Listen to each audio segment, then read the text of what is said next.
It doesn't matter how much a stock or security is worth. What matters is the price at which someone is willing to sell it or the price at which someone is willing to buy it. This is especially true in options trading, where prices don't matter as much as they do in other types of investing.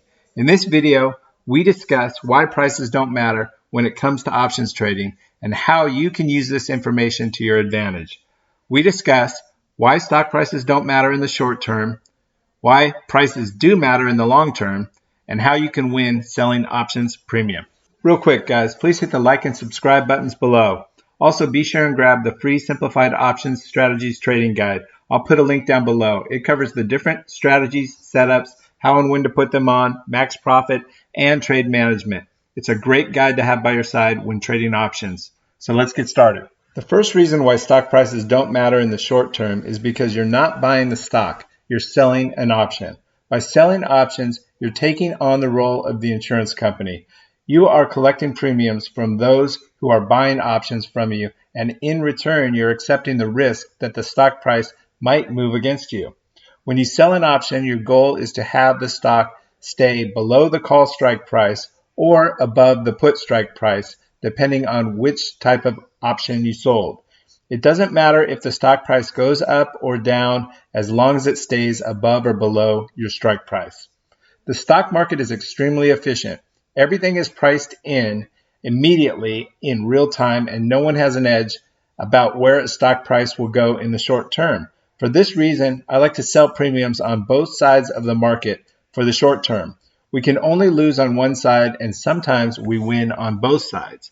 We typically sell options 30 to 45 days to expiration, since this is mathematically the sweet spot where we optimize the amount of premium that we can collect versus the amount of risk we take. So 30 to 45 days is what we are talking about here when we say short term.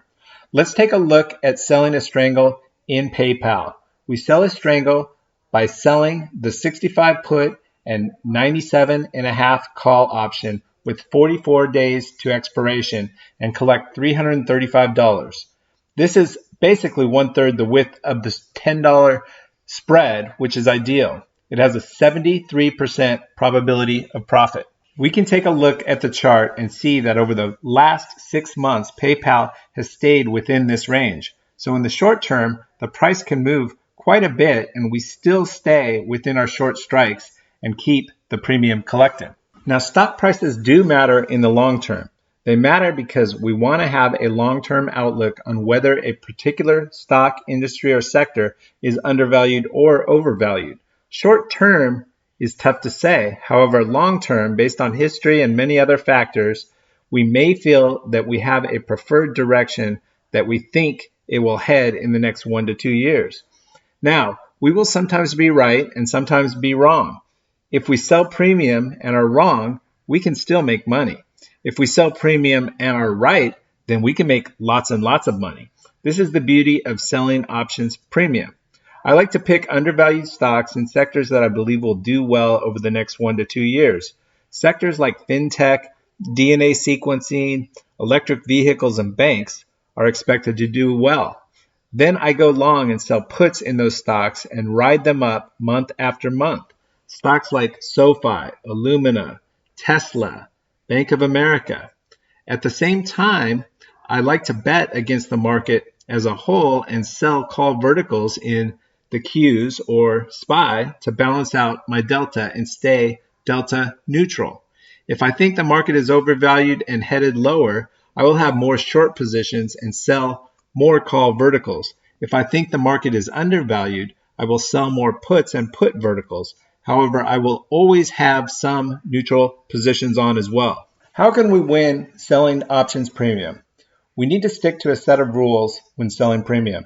We should know our management strategy at all times, even before we place a trade. We take the emotion out of trading as it's the enemy and can result in poor decisions. We place trades 30 to 45 days to expiration with high IVR to collect good option premium. We place trades on both sides of the market with different strategies, including puts and calls, verticals, strangles, and iron condors. We look to close winners at 25 to 50% depending on how many days to expiration. We manage losers at 15 to 21 days to expiration and roll to the next monthly options cycle. We can often collect additional premiums, and we give our trades time to come back and work in our favor. All right, guys, please hit the like and subscribe buttons below, as well as comment and let me know your thoughts if you have any questions about trading options. Also, be sure and grab the free Simplified Options Strategies Trading Guide. I'll put a link down below. It covers the different strategies, setups, how and when to put them on, max profits, and trade management. Thanks for watching, and see you in the next one.